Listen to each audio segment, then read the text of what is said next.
Yeah, 5 years, been a very, very hard 5 years as well, just to get governing bodies to look at the actual scientific evidence, to ask the stakeholders, particularly the female athletes who've been very much left out of this and not had a voice at all.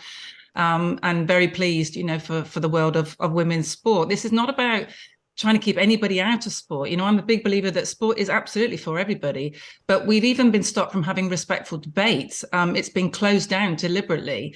And what we want to do is to make sure that sport is safe first, and then it's fair, and then it's inclusive. And if we can't do those things, then we have to find other ways to be inclusive, whether that's to change the names of categories to an open category, or whether that's to create extra categories. But we should never have thrown women's sport under the bus so that half of the world just were no longer entitled to fair sport. Some people may be scratching their heads at this because Lord Coe admitted himself yesterday there's currently no transgender athletes competing internationally in the sport. Yeah, there is in other sports, though. In the last Olympic Games, we saw weightlifters. We've had obviously swimmers as well. There is a lot in America at top level American, which is extremely high level sport at college level. And there's a lot of people trying to get to Paris right now. And so I think this is a way to try and head it off at the pass to make sure that there were female athletes that didn't lose medals and places at the Olympic Games in Paris. When you're talking about inclusivity and the fact that this isn't about keeping people out, it's just about protecting female sport, what now for transgender women, whatever sport it is, who want to compete at a high level? Because the danger is if there is a separate category for transgender women, there could be one or two people in a race. Yeah, and I think that's probably why it's unrealistic to do it that way. My resolution has always been a protected female classification and an open and inclusive classification.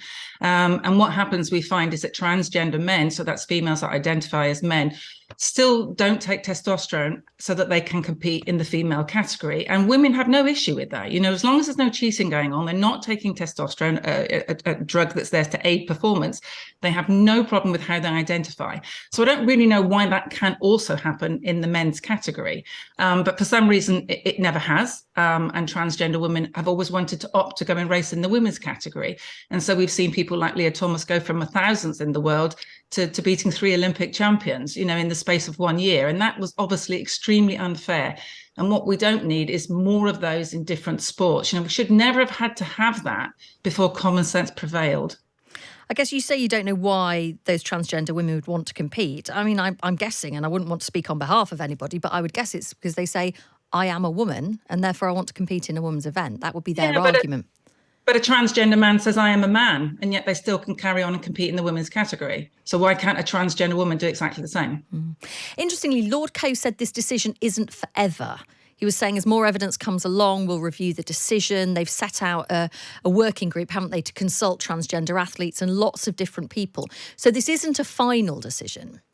No, and sport is always a moving feast, and so it should be. I totally agree with that. World Aquatics made this decision last year, and they have had the same thing. They've had a working group which will be ongoing, and I welcome that. I think that's important. I think this open, respectful debate has always been what's been missing in the argument, to be honest with you. So yeah, let's carry on doing the science, but let's not make it a live experiment on women's sport. And if there is some miraculous way that you can remove all male puberty advantage, then yes, let's talk again. But I don't believe that will be the case, because biology is biology. And for example, something like a Q angle, which males have and females don't have, enables more power to be used through cycling, through better cadence on running. Unless you're going to make it so that you remove all male puberty advantage, then it's never going to be fair to allow males to go into a race that's designed for females. There've also been changing the rulings, haven't there, by the World Athletics Council for intersex athletes. So women, for example, who've got higher levels of testosterone. I'm thinking particularly like South Africa's Caster Semenya. They've reduced the amount of blood testosterone permitted for athletes to be able to compete. Are you happy with that? Yeah, differences of sexual development. Intersex is a very old-fashioned term, which is very misleading because no one is actually in between sexes. People with DSD still actually happen to be male or female, and Caster Semenya is 46XY. And that's another thing that's not been very often covered in the media, often very disingenuous. And in fact, you even said it, very unusual levels of testosterone for a female. Well, that's because Caster Semenya biologically is 46XY, which is male. So that's why this rule has been brought in to reduce that male advantage again to 2.5 over 2 years, which means that the forthcoming Olympic Games next year will mean that will apply. But for the World Championships coming up, no male DSD athletes will be able to compete.